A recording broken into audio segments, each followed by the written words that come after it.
Eh bien, bonjour à toutes et à tous. Je vous souhaite la bienvenue aux 45 minutes chrono de l'association du paiement. Je suis Sophia Briouel et aujourd'hui, nous allons parler d'innovation dans l'écosystème des paiements à la française. Vous, participants qui nous regardez, vous pouvez aussi enrichir ce débat par le biais de questions ou bien via le bouton qui est prévu à cet effet, vos remarques sur le chat, et d'un bouton Q&R qui vous permet en tout cas de poser toutes vos questions. De quoi parle-t-on aujourd'hui ? Aujourd'hui, nous allons parler du paiement par reconnaissance vocale. On dirait que les assistants vocaux existent depuis de nombreuses années via les enceintes connectées qui utilisent déjà l'intelligence artificielle pour justement rendre un service plus orienté, plus proche du consommateur. Alors, comment nos trois invités ont réfléchi ensemble à une solution qui pousse le sujet un peu plus loin, et notamment dans le domaine de l'automobile. Alors, pour parler de ce sujet, j'ai le plaisir de recevoir nos trois invités. Romain Maiglet, vous êtes responsable d'innovation du Lab by CB, qui existe depuis 2017. Bonjour. Et qui existe depuis 2017, créé par Carte Bancaire, réseau domestique français, et qui traite plusieurs milliards d'opérations, de transactions, notamment pour intégrer les paiements de demain et rendre les expériences clients plus fluides pour anticiper les évolutions des consommateurs de demain. Kitri Davou, bonjour. Bonjour. Vous êtes responsable innovation depuis 4 ans au sein de Worldline Labs, ex-Ingenico Lab, puisqu'il y a un mois, Worldline a fait l'acquisition d'Ingenico. Worldline, nouveau leader de classe mondiale du marché européen dans le secteur des services de paiement et de transactions avec une couverture mondiale. Franck Lefebvre, bonjour. Bonjour. Vous êtes CEO de la société Newport IMS qui a été créée en 2017 pour développer l'application Phoebe dont on va parler aujourd'hui, un compagnon vocal rendu disponible par un boîtier installable sur tout type de véhicule. Newport IMS a été déclaré en mai 2019 lauréat du concours européen Impact Connected Car, ICCAR. Eh bien, c'est le moment de vous poser pas mal de questions. Donc, on est là ensemble pendant quelques minutes. Et donc, je vais quand même poser la première question à vous, Romain, vous nous avez permis, en fait, de rassembler justement nos invités. Et donc, je voudrais qu'avant qu'on puisse rentrer dans le vif du sujet, que vous puissiez nous partager l'émission de Carte Bancaire rapidement, nous expliquer un peu comment vous êtes organisé, notamment au sein du Lab by CB, et que vous nous parliez un peu de vos méthodes. Alors, je vous propose de vous partager mon écran. Alors, parlez-nous justement du Lab by CB et de Carte Bancaire. Oui, alors très vite pour les personnes qui se connectent aujourd'hui et à qui je dis bonjour et qui ne connaîtraient pas forcément CB en tant que marque, même si je pense que si le public est sachant dans le monde des paiements, ils connaissent Carte Bancaire. Carte Bancaire, c'est la marque de paiement préférée des Français. C'est à peu près 60% de la consommation des ménages. Et donc, c'est le réseau qui traite des transactions par carte en France. C'est 12 ou 13 milliards en 2019 d'opérations pour 600 milliards d'euros. Donc, c'est juste un slide pour rappeler qu'il y a 70 millions de cartes aujourd'hui en circulation en France et qu'on traite 1,8 million de commerçants carte bancaire aujourd'hui en France. Donc, ça, c'est vraiment pour présenter Carte Bancaire en tant qu'acteur. Le slide suivant, je vais aller très vite, c'est juste un propos introductif pour expliquer rapidement, pour ceux qui ne connaîtraient pas les principales missions de Carte Bancaire. Carte Bancaire ne produit pas de cartes, ne produit pas de terminaux. Carte Bancaire travaille à l'interbancarité, donc à la connexion fonctionnelle et les spécifications utilisées par l'ensemble des acteurs de la place. C'est une douzaine de membres principaux, mais c'est 130 banques membres affilié à Carte Bancaire, qui est un GIE, donc un groupement d'intérêt économique, c'est un peu comme une association auquel les banques participent et dont le budget est voté chaque année. Donc, c'est principalement l'organisation et l'animation de cette communauté. Alors, on a aussi un collège spécialement dédié aux émetteurs de titres restaurants, mais sinon, on s'occupe vraiment des règles fonctionnelles, sécuritaires, réglementaires, les aspects réglementaires aussi, les évolutions de services qu'il peut y avoir sur les TPE, sur le paiement en ligne, sur les différents types de fonctionnalités qu'on peut avoir dans le réseau. Et le lab dont je m'occupe, là, vous voyez normalement un slide avec 6 cases.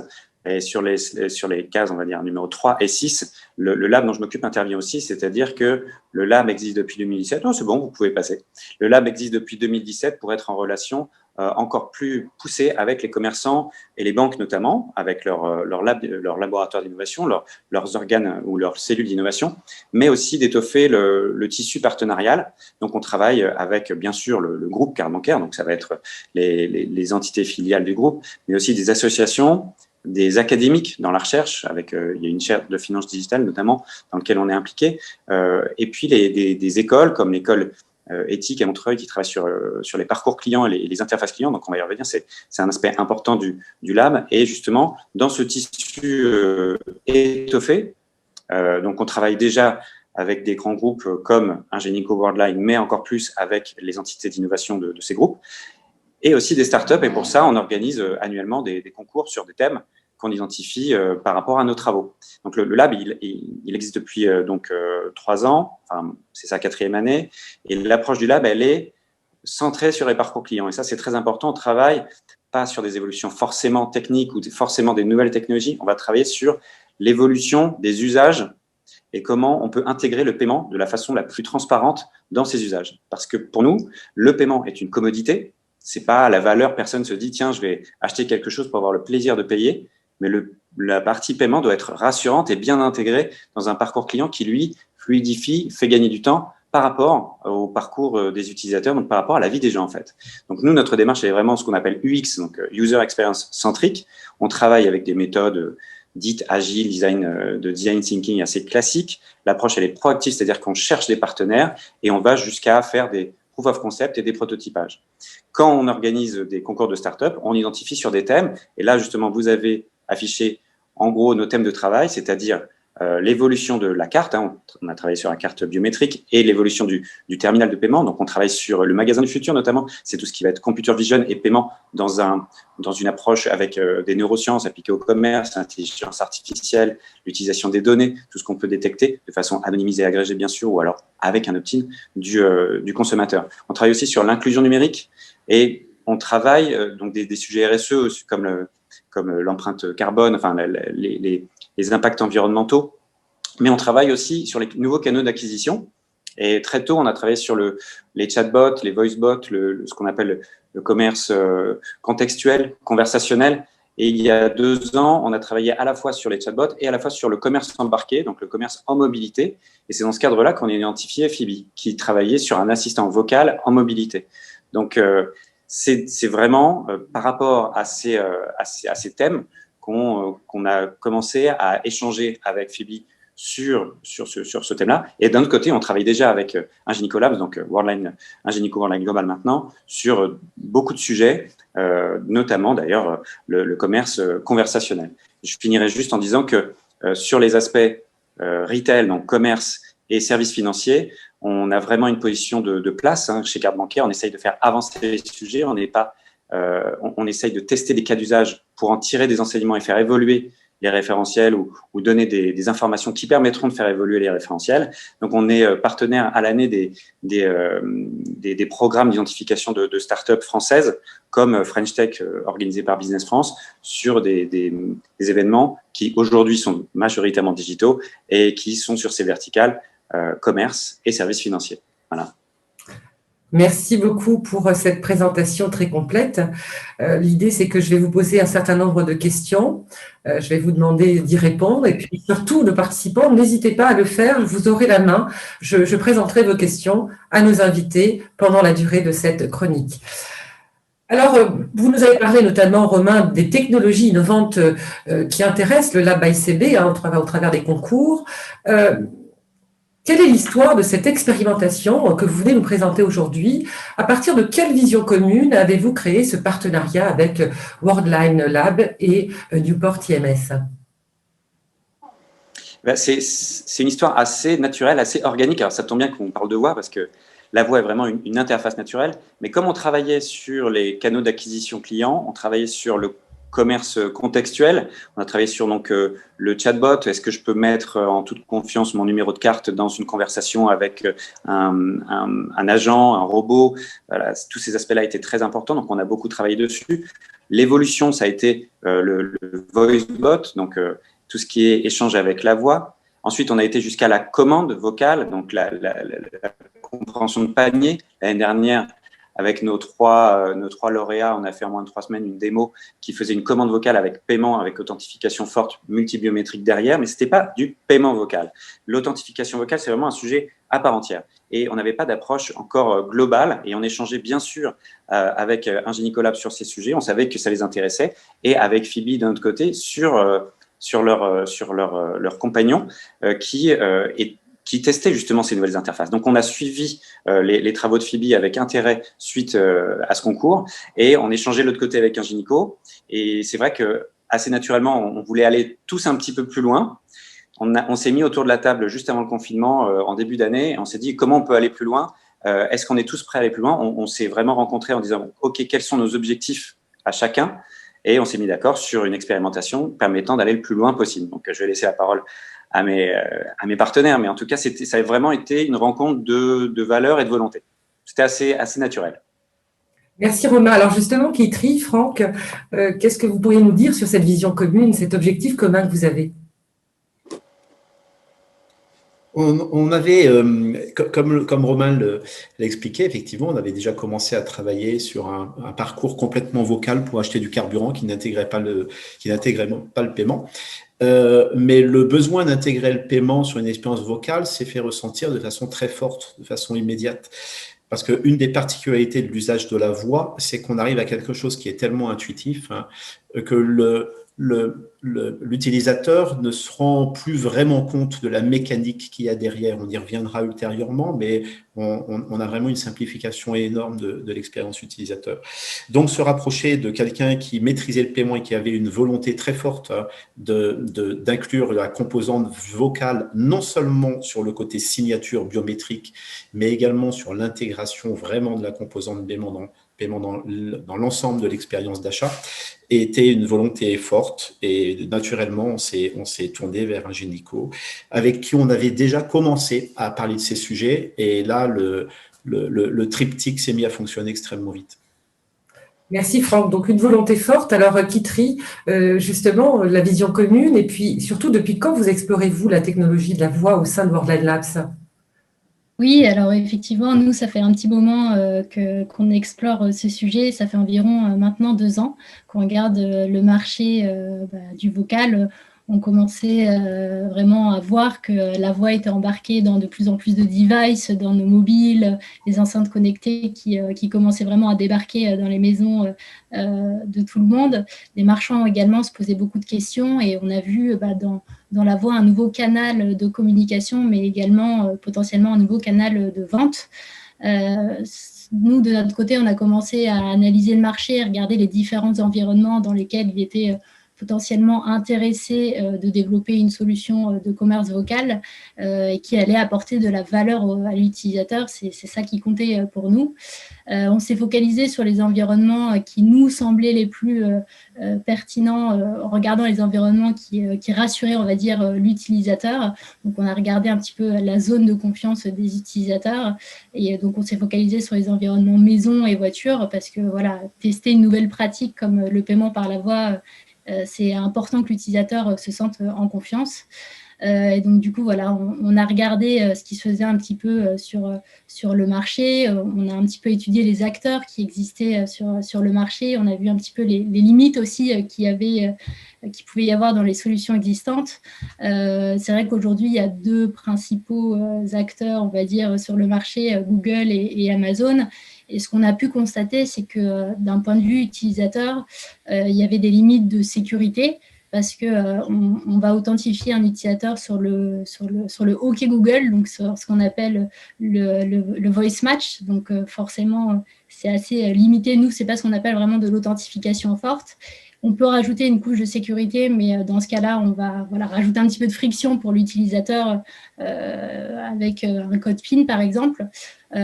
Donc, voilà, c'était les limites qu'on avait pu voir sur la partie utilisateurs. Et pour les marchands, aujourd'hui, ils ne peuvent pas gérer la partie paiement parce qu'elles sont contrôlées par Google et Amazon.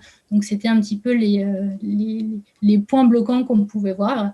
Et donc, du coup, suite à ce constat, on a voulu travailler sur une solution qui pouvait apporter de la fluidité et de la simplicité pour l'utilisateur, donc vraiment sans mot de passe, sans code PIN particulier, et devenir le partenaire invisible sur la partie paiement pour les marchands. Et c'est vraiment avec cette approche qu'on a lancé du coup le début de notre investigation sur une solution de reconnaissance du locuteur et en parallèle avec des tests utilisateurs. Merci Kiteri. On reviendra de toute façon sur cette notion de simplification, de fluidification du parcours d'achat. Mais avant cela, sans plus attendre, Franck, surtout présentez-nous, s'il vous plaît, l'application Phoebe. Avec plaisir, je vais vous décrire deux chaînes. Je vais vous décrire la première qui est celle du client. Pour le client, la voix permet une simplicité absolument phénoménale. Comment ça marche pour le client? Une fois, on reviendra sur l'enrôlement, mais une fois que l'enrôlement a été effectué, le client arrive au pied d'une pompe à essence, va pouvoir dire, voilà, je suis au pied de la pompe numéro 4, je voudrais du carburant, et le système va dire, tout simplement, c'est bon, tu peux aller te servir, et l'utilisateur descend, le pétrole coule, et une fois qu'il a fait son plein, quand il a pris le volume de carburant qu'il désirait, il remonte dans son véhicule et la transaction est terminée, le paiement est effectué. Si c'est pour une raison professionnelle, la note de frais est émise, et ainsi de suite. Donc, on arrive à quelque chose extrêmement fluide, qui se fait bien entendu derrière au prix d'une complexité énorme pour réaliser cette expérimentation. Pour réaliser une transaction comme ça, il faut gérer 3 flux, par exemple, qui sont un flux pour démarrer la pompe, un flux pour effectuer le paiement, et puis un 3e flux pour aller alimenter la comptabilité du détaillant. Ça, c'est totalement transparent. Et pour réaliser ça, on a dû aligner, je pense, une dizaine, 10 ou 11 partenaires techniques. Il y en a 3 qui sont présentés aujourd'hui, mais on pourrait citer d'autres personnes comme Carpe Diem, par exemple, qui nous permet d'accéder à l'ensemble des pompes à travers des API, ou bien entendu l'ensemble de l'écosystème Leclerc, puisque l'expérimentation est faite dans un centre Leclerc. Donc, si je comprends bien, Phoebe vient converger un peu de monde déjà, le monde donc des stations essence, du carburant, et puis le monde du paiement. Oui, tout à fait, puisque et à nouveau, la voix fait qu'il n'y a plus de différence. Aujourd'hui, quand vous passez à la caisse d'un supermarché, vous avez d'un épicier, n'importe, vous avez fait vos courses, et puis il y a une étape finale, qui est un petit peu en parallèle, qui est l'étape du paiement. Et puis elle est donc assez intrusive, mais on a tellement l'habitude de le faire qu'on le fait. On nous dit tiens, mets ton code, on met notre code, on donne notre carte, quoi. Mais c'est bien quelque chose qui est à côté. Par la voix, ça n'a plus de sens de faire comme ça. C'est-à-dire que on va pas créer une expérience extrêmement simple par la voix et in fine dire passe à la caisse et puis mets ta carte dans la machine. Ça n'a plus de sens. Ça n'a plus de sens. Ce qui veut dire que on a une expérience qui est tellement homogène que bien entendu l'authentification de façon naturelle et sans que l'utilisateur ait à faire de démarches spécifiques est quelque chose d'absolument nécessaire même. Sinon, l'utilisateur le comprendrait pas. Merci Franck. Alors, merci d'avoir parlé un peu de la technologie, puis de cet écosystème. Kiteri, on va parler d'enrôlement. Alors, je crois que Romain, vous vouliez ajouter quelque chose ? Juste un petit ajout par rapport à ce qu'a dit Franck. C'est effectivement une chaîne l'important, c'est que ce soit simple. Mais effectivement, derrière, c'est beaucoup de connexions techniques et on remercie aussi d'ailleurs l'enseigne qui est Leclerc et la banque Edel derrière qui ont aussi permis de s'interfacer. Donc, la chaîne est vraiment complète et on parle de vraies transactions en mode expérimental, en mode pilote. Mais on essaye d'aller jusqu'au bout de la chaîne grâce à tous les acteurs et donc les banques, cartes bancaires et les enseignes jouent le jeu. Et ça, vraiment, c'est très important. Merci Romain pour ce complément. Je m'adresse à vous, Kiteri, justement, parce que je voudrais connaître, très curieuse, comment se passe justement l'enrôlement. On le verra tout à l'heure. Mais combien de temps prend l'enrôlement au total, la première fois notamment ? Alors oui, effectivement, l'enrôlement, donc quand on parle d'enrôlement, on parle vraiment d'inscription. Il y a différentes phases, on va le voir dans la vidéo. Il y a le moment où la personne partage ses informations personnelles, nom, prénom, ça c'est assez classique, c'est ce qu'on connaît tous quand on s'inscrit dans une application ou autre. Il y a la création de l'empreinte vocale, donc c'est là où on va demander à l'utilisateur de parler et pour que nous, on puisse collecter un petit peu de sa voix. Et enfin, il y a le partage des informations de paiement. Et effectivement, on avait beaucoup de questions, nous, sur cette partie enrôlement, sur la meilleure approche d'un point de vue utilisateur pour collecter cet audio. Par exemple, sur comment la collecter. Est-ce qu'il valait mieux faire lire des phrases à la personne ou lui faire lire un texte ou alors lui poser des questions pour qu'elle réponde de façon peut-être un petit peu plus spontanée. Et surtout quoi, est-ce que est-ce qu'il fallait lui faire lire des news ou ses informations personnelles ou des blagues. Donc ça, vraiment, on a beaucoup réfléchi avec CB et Newport. On avait également fait des tests utilisateurs pour un petit peu comprendre ce qui était prêt à partager un utilisateur. Et ce qu'on a pu voir, c'est que ce qui marchait bien, c'était de lui faire lire également des phrases qui pouvaient le rassurer, lui expliquer en fait comment allait fonctionner le service et lui expliquer que le service était sécure, que ses données allaient être protégées, etc. Donc voilà, sur cette partie, on a vraiment beaucoup travaillé. On avait aussi à côté pas mal de contraintes techniques qu'on a challengées le plus possible en essayant de diminuer ce temps d'audio nécessaire en fait pour créer une empreinte vocale. Aujourd'hui, on arrive autour des 30 secondes, donc on a besoin d'environ 30 secondes d'audio pour créer une empreinte vocale. Voilà, globalement, l'enrôlement, comment se passe l'enrôlement. Je ferais bien un tout petit ajout sur l'enrôlement. On a tendance à considérer que l'enrôlement est une phase délicate, voire désagréable. Dans les choses sur lesquelles on a travaillé, on est allé un peu plus loin en se disant, ben voilà, de toute façon, il y a un échange vocal entre deux personnes. C'est techniquement assez simple. Donc, on a ponctué cet enrôlement d'éléments qui permettent non seulement de mettre en confiance, mais de rasséréner, parce que la voix est un médium complètement nouveau pour faire ce type de choses. Et pourquoi pas de rendre l'expérience agréable. Donc, pour vous donner des exemples, il y a une explication systématique en vocal de ce qui va se passer, mais on demande à l'utilisateur quel est le carburant qu'il achète habituellement de façon à simplifier l'expérience par la suite, ou bien on va même jusqu'à lui demander ce qu'il préfère qu'on le vouvoie ou qu'on le tutoie, de façon à adapter l'ensemble du discours. On pourrait imaginer dans l'avenir même utiliser des tons très différents en fonction de celui que l'utilisateur désire qu'on utilise avec lui. Merci pour ce complément. Alors, on a bien entendu votre vision commune, vos objectifs, ce qui vous rassemble autour de ce nouvel usage du paiement par la voix. En France, nous aimons la sécurité. Donc, justement, côté sécurité, Kitri, le timbre d'une voix d'une personne peut-elle être imitée et par conséquent tromper ce système de la voix ?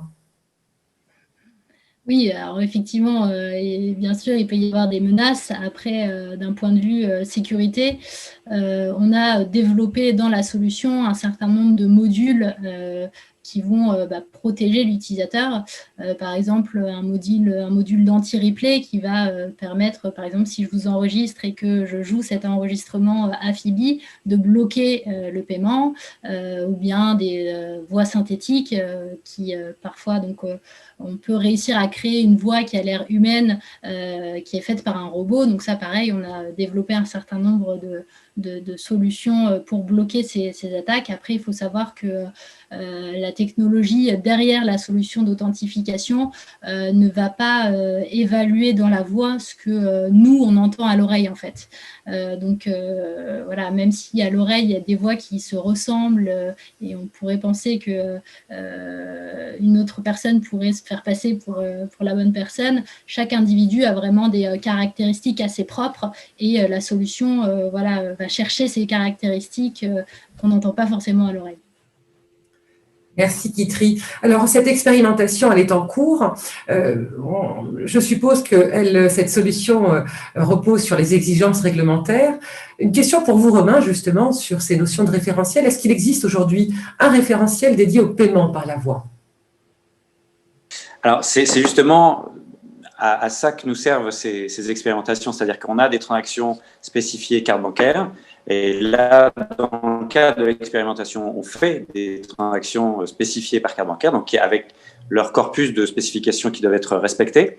Mais justement, ça va nous servir à définir les enjeux liés à la sécurité. Donc, c'était important aussi de partir sur cette expérimentation avec un acteur sérieux et global comme un Ingenico Worldline qui connaît ces sujets, et comme nous, qui est très attaché, même dans les expérimentations, à faire des choses avec de la security by design, comme on dit, et nous, on est aussi privacy by design, donc l'anonymisation des transactions, d'être conforme à la DSP2, au RGPD, d'avoir les notions d'authentification fortes. Hein. Donc, à l'enrôlement, on a une authentification forte qui est faite pour la carte, mais on enregistre aussi beaucoup de données personnelles avec l'opt-in, avec l'accord du client, de l'utilisateur. Et au moment du paiement, pareil, il y a des éléments de réassurance qui permettent, donc on est dans la voiture, dans le véhicule de l'utilisateur, on est sur son téléphone qu'il a déverrouillé, il a lancé une application qu'il a peut-être aussi déverrouillée. Donc, par-dessus viennent la commande, les éléments de commande, donc ce qu'on appelle le panier, et puis la validation du paiement. Tout ça, ça constitue un faisceau en fait de preuves qui permet de sécuriser la transaction. Donc c'est tout ça que nous permet l'expérimentation, de faire un retour d'expérience sur les attaques dont on parlait, les scénarios de défense qu'il faut mettre en place. Le risque zéro n'existe jamais, mais justement, il faut voir pour ce cas d'usage-là, cas d'usage précis, ce qui peut être atteint et comment on l'a atteint, et ce qui peut être décliné ensuite sur d'autres cas d'usage, et comment on peut aussi avoir une sécurité maximum sur les autres cas d'usage derrière. Mais très honnêtement, ça c'est vraiment ce qu'il faut apprendre pour qu'on puisse déployer largement ensuite la voie dans d'autres solutions. Mais l'important toujours, c'est aussi le parcours client, ce qu'on va apprendre. Il faut qu'on ne perde pas le client au moment de l'enrôlement, il faut qu'on ne le perde pas, il faut que ça réponde correctement et rapidement au moment du paiement. Il faut qu'il y ait et puis qu'on teste cette nouvelle interface qui est la voix. Des fois, c'est du push, du pull, c'est-à-dire des fois, je parle à l'assistant, des fois, c'est l'assistant qui me propose quelque chose. Ça doit marcher dans tous les cas. Il y a vraiment un petit effet, on parlait de magie au début des 45 minutes. Il faut qu'il y ait un petit peu cet effet magique, c'est-à-dire que est-ce que tu veux un plein comme d'habitude? Oui. Ou alors c'est moi qui dis oui, je veux un plein comme d'habitude, ou non, aujourd'hui, juste 40 €, et ça doit marcher. Et derrière, à la pompe, c'est bloqué à 40 €. C'est quand même, en termes de parcours, c'est quand même vachement bien. Et derrière, tout ce qu'on va en tirer comme information va nous permettre de définir des référentiels attenant à l'utilisation de la voix dans des cas d'usage divers et variés. C'est ça qui, je pense, fait avancer le sujet sur ce cas d'usage, mais aussi plus généralement. Merci Romain. Restons sur cette expérience utilisateur. Franck, comment justement l'application Phoebe permet de rendre une expérience agréable, simple et fluide? La voix, l'usage même de la voix permet de simplifier tout. Hein. Quand on utilise une appli mobile ou un site web pour réaliser un acte d'achat, aujourd'hui, il faut identifier le prestataire, il faut avoir l'application, il faut avoir créé son compte, il faut rentrer dedans, il y a un tas d'éléments qui sont assez complexes et qui font que la distance qu'il y a entre la volonté et puis la réalisation est de toute façon assez longue. Par la voix, on shortcut tout ça, on raccourcit tout ça. C'est-à-dire que l'expression même de la volonté, je suis à la pompe numéro 5, je voudrais du pétrole, permet de choisir et le prestataire et l'application qui va être utilisée et l'authentification de l'utilisateur. Tout ça est fait de façon automatique. En plus, en ce qui concerne l'utilisation du véhicule, on a encore quelque chose qui est simplifiant et sécurisant, puisque si vous êtes dans un véhicule, les actions que vous allez être amené à réaliser sont assez bien connues. Revenons sur le paiement, puisque c'est le cœur de notre échange aujourd'hui. Dès lors que le paiement est intégré complètement à l'expérience d'achat, nous la sécurisons de toute façon par ce qui se passe. Imaginez, si demain vous perdez votre carte bancaire, vous savez qu'elle va pouvoir être utilisée aussi bien pour payer un repas au restaurant que pour acheter une chaîne IFI ou je ne sais pas quoi, ou faire une action sur Internet. Là, comme on encapsule le paiement dans l'expérience d'achat du pétrole ou d'autres expériences d'achat, mais restons sur celle du carburant, eh bien, de toute façon, le paiement du carburant est lié à l'utilisation du carburant. Donc, pour l'utilisateur, c'est extrêmement simple. Il n'y a pas le double ou le triple flux dont nous parlions tout à l'heure. Et pour le marchand et pour l'ensemble de la chaîne et commerciale et paiement, c'est extrêmement rassurant puisque vous savez que on va pas voler la voie, sujet sur lequel on pourra revenir éventuellement, mais de toute façon, en imaginant qu'on arrive à faire tout ça, le client ne ferait que acheter du pétrole. Donc, il va pas aller chercher des tonnes et des tonnes de carburant juste parce qu'il est content d'avoir réussi à tromper le système. Merci Franck. Je reste avec vous Franck parce qu'on a parlé tout à l'heure de l'authentification forte, de sécurité. Comment justement se gère le score et la gestion du risque lors du parcours d'achat? Ça se gère en continu. Dès que l'utilisateur commence à exprimer sa volonté, eh bien la voie utilisée, et tout à l'heure comme le mentionnait Kitri, eh bien la voie elle est utilisée avec deux propos. Le premier, ça va dans le système de gestion de dialogue, système d'intelligence artificielle de la plateforme de Newport. Et puis il y a un flux qui part côté Ingenico Online pour réaliser l'authentification. Donc à tout moment, l'infrastructure de Newport sait exactement où on en est dans la gestion du scénario d'achat. On sait si l'utilisateur est en train de choisir son carburant ou la quantité qu'il va mettre, mais également le scoring. Donc, tout ça se fait de façon complètement simultanée. Ce qui fait que si l'application, imaginons qu'il y ait un passager et le passager prend le mobile et se met à poursuivre la transaction, eh bien, nous détecterons immédiatement que la transaction, qu'on sera en mesure de bloquer et de le faire de façon extrêmement agréable pour l'utilisateur en disant, tiens, j'ai l'impression que ça n'est plus toi qui parle, et puis on va régler juste par un échange verbal, on va réussir à savoir la façon dont on va traiter ça. Donc le scoring en continu et la prise en compte de l'évolution du score en continu également. Si au moment du paiement, on a un très haut niveau de certitude sur l'identité de notre personne, eh bien, on va réaliser le paiement sans autre action. Si jamais on a un score qui est un peu trop faible, eh bien, on va faire, comme nous le mentionnons tout à l'heure, on va demander à l'utilisateur de donner une phrase complémentaire. On va, par exemple, lui demander la date du jour, ou on va pouvoir même à nouveau utiliser le côté amusant qu'il peut y avoir dans l'interaction vocale pour récupérer quelques échantillons qui vont nous permettre de conforter nos scores ou au contraire de conforter le fait que la personne n'est définitivement pas la bonne. Merci Franck. J'ai reçu 2 questions. On va en profiter pour y répondre maintenant, puisque c'est un peu dans ce qui a été dit là à l'instant. Première question de Patricia Enzouzi. Quels sont les outils qui ont été mis en place pour lutter contre la fraude? Qui veut y répondre? Je vous en prie. Kitri peut-être. Oui, alors sur la partie paiement, nous on utilise, donc on passe par notre plateforme qui s'appelle Ogone et c'est exactement les mêmes outils qu'on peut retrouver sur la partie paiement en ligne en fait. Après, donc ça c'est vraiment sur la partie paiement en ligne. Après, comme je le disais tout à l'heure, sur la partie plus vocale, on a des modules qui ont été développés pour bloquer des voix synthétiques, bloquer des attaques de replay par exemple. Donc voilà, selon la fraude, il y a différentes solutions qui existent et qui sont mises en place. Merci Kitri. Une autre question de Franck Guigan.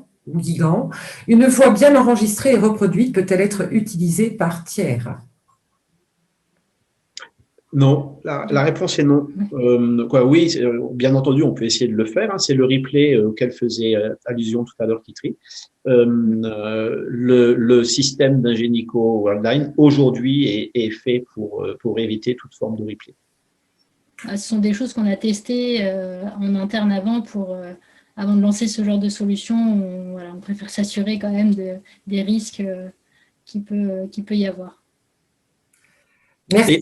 Et juste pour donner un complément sur quand Romain tout à l'heure parlait d'un faisceau de preuves, à nouveau l'expérience est génératrice d'un faisceau de preuves, ce qui fait que en imaginant qu'on désire vraiment tromper le système et que quelqu'un mette au point une solution de voix synthétique ou de reproduction de la voix du propriétaire absolument parfaite, de toute façon, pour l'utiliser, il faudrait qu'il vole le véhicule. Il faudrait qu'il vole le mobile, il faudrait qu'il vole le compte, il faudrait qu'il vole la voix. Donc, l'exploit est sympathique, mais tout ça pour gagner 50 € de carburant, qui va s'amuser à faire ça? C'est très douteux. Mais c'est vrai qu'il y a quand même le scoring Ingenico sur une transaction classique, plus le scoring carte bancaire qui est fait avec le réseau. Et par-dessus, sur la partie vocale, il y a du coup un nouveau scoring. Donc, c'est vrai que ça rajoute plus de couches que ça n'en enlève, en tout cas dans l'expérimentation. Mais bien sûr, on va en tirer plein d'enseignements. Donc, encore une fois, de toute façon, la sécurité, c'est une course. C'est une course. Il faut toujours rester en tête. Il faut réfléchir toujours à des nouveaux cas d'attaque. Et avec Ingenico, on voit bien tous les tests qu'on met en place pendant l'expérimentation. Ça nous permet vraiment de préparer l'avenir. Merci, je reçois plein de questions, donc je vais en profiter pour les poser puisqu'elles concernent ce qui a un peu été dit et va compléter probablement et enrichir notre débat. Question de Béatrice Vatel-Bataille. Y a-t-il un débrayage possible en cas d'extinction de voix?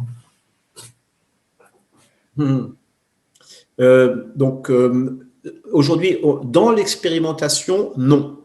Bien entendu, oui. C'est-à-dire qu'aujourd'hui, l'application est une application qu'on a, dans le cadre de l'expérimentation, on a voulu vraiment insister sur la voix et tout se fait par la voix.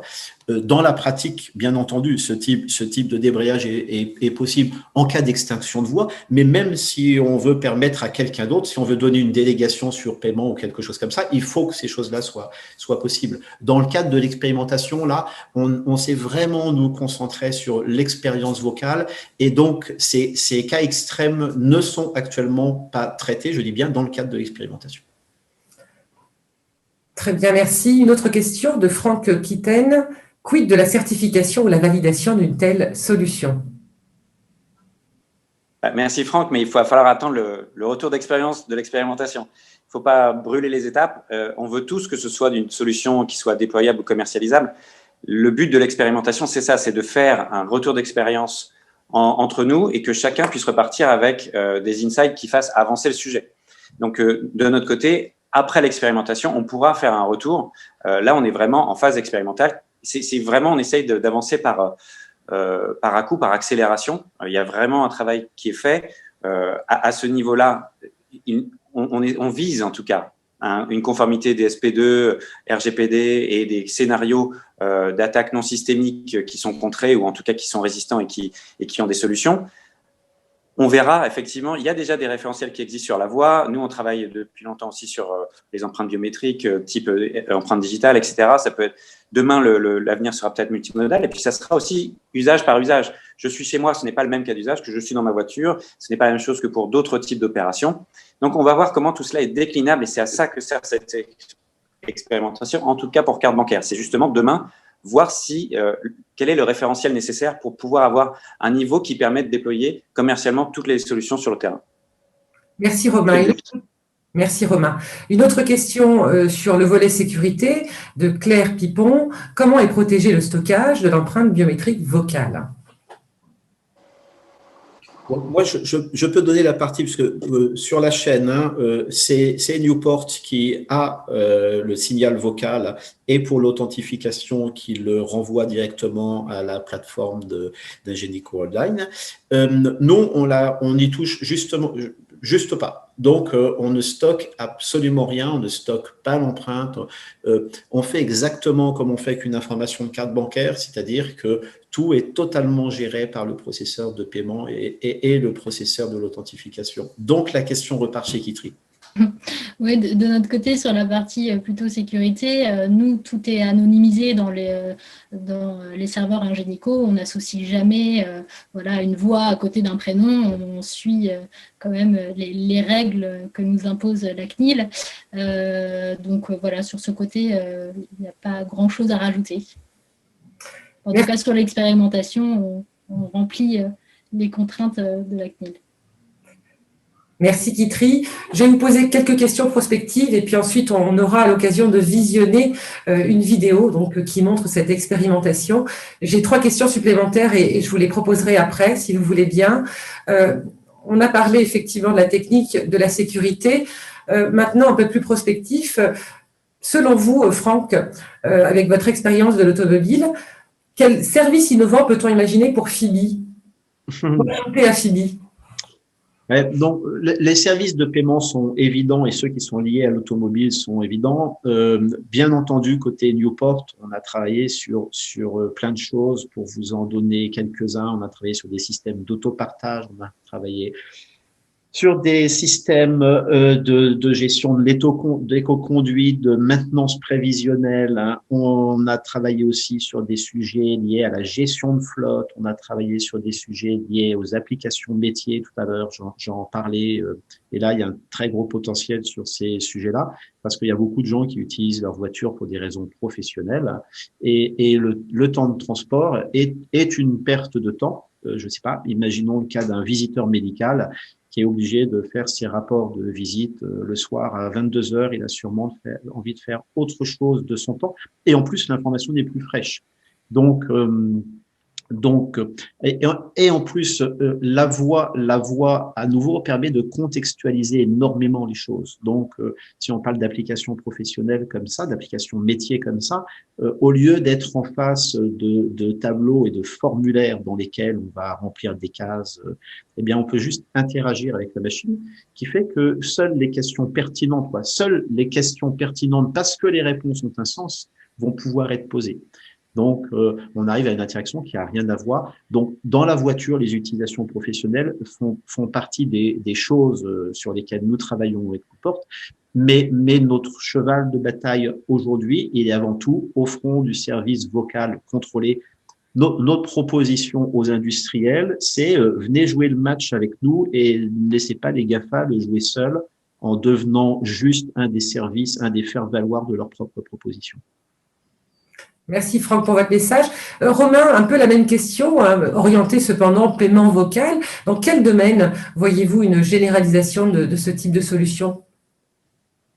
Oui, la voix, elle est utilisable dans un cas d'usage très particulier qui est la prise de carburant. On peut imaginer, bien sûr, et on a travaillé sur des concepts sur le paiement mobilité dans d'autres cas d'usage comme le parking, la commande en amont en véhicule, le péage.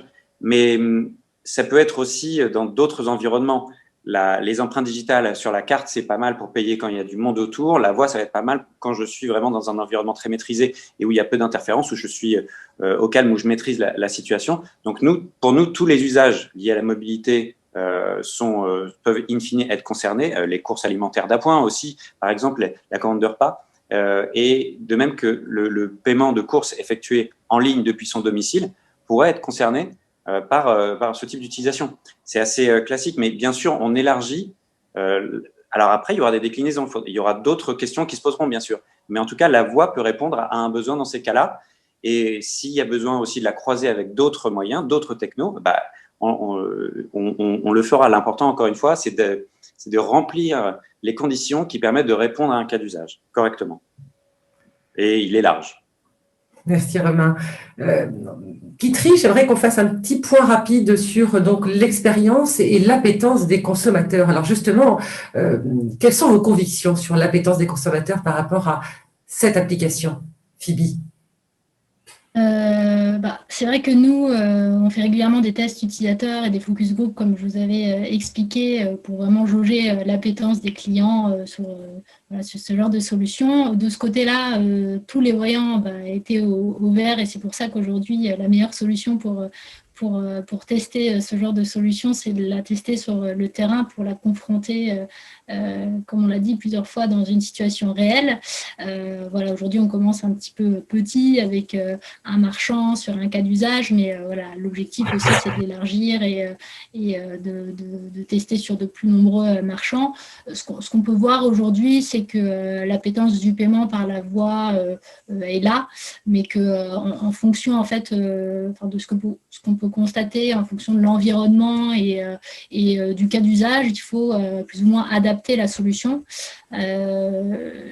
Par exemple, à la maison, quand on veut faire un paiement par la voix pour une liste de courses pour plusieurs articles où le montant peut être un petit peu plus élevé, c'est rassurant d'avoir la réassurance visuelle. Au contraire, si je suis dans un cas d'usage gaming où je suis en train de jouer sur mon ordinateur, j'ai les mains prises parce que j'ai ma manette dans les mes mains et que je veux faire un micro-paiement parce que je veux vite acheter une arme ou vite acheter quelque chose, voilà, on parle d'un micro-paiement et donc on n'a pas forcément la nécessité d'avoir un device additionnel. Et là, du coup, un paiement 100% vocal fait sens et est plus que le bienvenu. Voilà. Merci Kitri. Alors, on arrive en fin de 45 minutes chrono, mais on va prendre le temps quand même pour répondre aux 3 autres questions et surtout, le meilleur pour la fin, de regarder, de voir ensemble cette expérimentation. Alors, une question de Jordan Rock. Où en êtes-vous du déploiement de la solution? Très rapidement, une réponse. Donc là, on est sur une expérimentation. Comme je le disais en début de session, on a élargi le scope parce qu'on s'est rendu compte que, primo, l'équipe fonctionnait bien et que tout avançait vite. À l'issue de l'expérimentation, c'est-à-dire courant fin premier trimestre 2021, on aura quelque chose qui sera extrêmement proche d'une solution déployable. Et je parle là de l'association parce qu'en ce qui concerne, par exemple, le job de Newport, on a déjà, tant au niveau hardware qu'au niveau software, des solutions qui ont un niveau de maturité qui ont permis un déploiement. Merci. Une autre question. Bonjour. Est-ce une solution de paiement envisageable pour régler une facture téléphonique sur un serveur vocal interactif?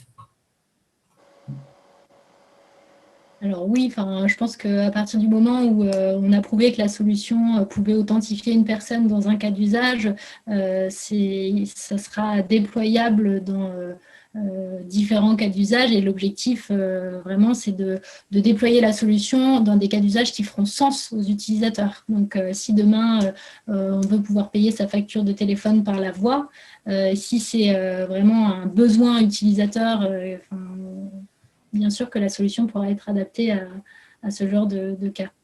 Oui, si je comprends bien la question, elle dépasse le paiement de la facture, mais se dire, voilà, est-ce qu'un opérateur de télécom pourrait dire, voilà, je propose un service vocal qui est un système de paiement en soi? La question, la proposition de valeur me semble extrêmement, extrêmement pertinente. Merci Franck. Eh bien, nous allons visionner ensemble cette expérimentation. Ça prend vraiment qu'1 minute. Et puis ensuite, on conclura rapidement.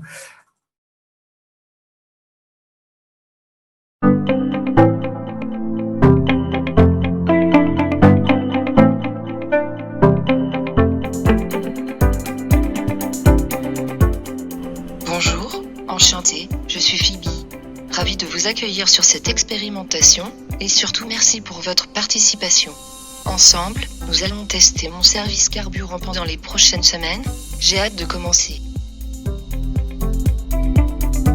Nous allons passer à l'enregistrement de l'empreinte vocale, liée à voix haute. Ingenico Voice offre une solution sécurisée et de confiance pour pouvoir acheter des services, notamment avec l'aide de Phoebe, seulement en utilisant ma voix.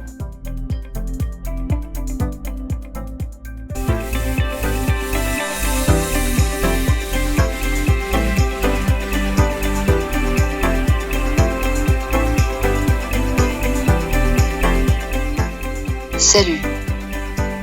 Salut Phoebe, je suis à la pompe numéro 2. Je mets du diesel, comme d'habitude. Oui, s'il te plaît. D'accord. Veux-tu faire le plein ou ajouter du diesel pour un montant particulier? Je voudrais faire le plein, s'il te plaît.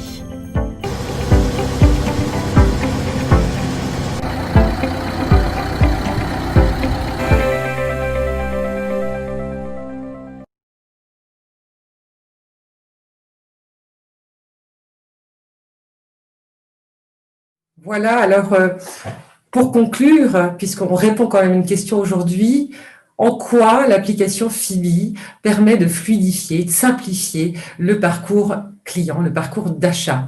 Un mot chacun pour conclure sur tout ce qui a été évoqué notamment. Je peux commencer si vous le voulez. En rapprochant de façon maximum l'expression d'un souhait d'un utilisateur de la réponse à ce souhait, en garantissant et la sécurisation de l'ensemble de la transaction vis-à-vis du marchand et la sécurisation vis-à-vis de l'utilisateur, parce que une crainte légitime pourrait être qu'en faisant trop simple, on ne sécurise pas. C'est strictement l'inverse qu'on arrive à faire en utilisant la voix. Romain Kitry? Moi, je peux vous dire que ce qui est très motivant, très enthousiasmant sur cette expérimentation, c'est qu'on teste plein de choses. On teste de la sécurité, du réglementaire, du fonctionnel, un parcours client, et en plus une nouvelle interface qui est la voix. C'est-à-dire qu'avec un seul stream capté, qui est une discussion avec le client, on arrive à gérer les intentions, la commande, les commandes vocales et ensuite les éléments de validation et d'authentification quand c'est possible. Donc, il y a vraiment, on teste plein de choses avec cette expérimentation, la mobilité, la voix, la sécurité et l'interfaçage technique de toute la chaîne. Donc, c'est vraiment une expérimentation qui coche plein de cases pour nous et on est ravis de la faire, petit 1, et surtout, ça va nous apprendre plein de choses, petit 2, donc ça va vraiment donner un coup d'accélérateur. Encore une fois, chez Carte Bancaire, on a une position de place, on essaye de faire avancer les sujets, d'identifier ce qu'il faut lever comme frein pour que des nouveaux services et des nouveaux usages soient adoptés. Donc, pour nous, c'est parfait. Oui, pour conclure aussi, je pense qu'on l'a vu tout au long de nos échanges, je pense que l'expérience qu'on propose aujourd'hui, elle disrupte complètement le paiement classique qu'on connaît aujourd'hui, où il y a l'étape vraiment créer le panier, passer à la caisse, etc. Après, effectivement, comme disait Romain, je pense que notre rôle aussi de grand acteur du paiement, c'est de tester des choses et de montrer l'exemple aussi à l'écosystème. On travaille de manière collaborative et on travaille, j'ai l'impression, assez bien. Et je trouve que c'est important qu'on onboard le plus possible d'acteurs comme ça dans ce genre d'expérimentation. Merci Kitry, merci à vous invités pour ce débat, merci aussi à nos participants d'avoir enrichi les questions. Nous avons découvert l'application Phoebe, un parcours qui semble très simple et fluide effectivement quand on regarde la vidéo, mais qui derrière, on l'a bien compris, repose sur des technologies, sur une association aussi de partenaires et puis une infrastructure quand même technologique complexe. Alors, merci à vous, merci à nos participants. Pour ceux qui n'ont pas pu être là, pourront en tout cas revisionner ce replay. Et puis, l'association du paiement vous retrouve dans quelques jours, quelques semaines, pour notre dernier webinaire de l'année. Restez connectés sur la page LinkedIn de l'association du paiement. Et puis, je vous souhaite en tout cas, moi, pour ma part, une bonne soirée. Et puis, je dis surtout merci encore Franck, Kitry et Romain. Merci beaucoup. Merci à vous. Merci à vous. À bientôt. Au revoir. Au revoir. Au revoir, merci.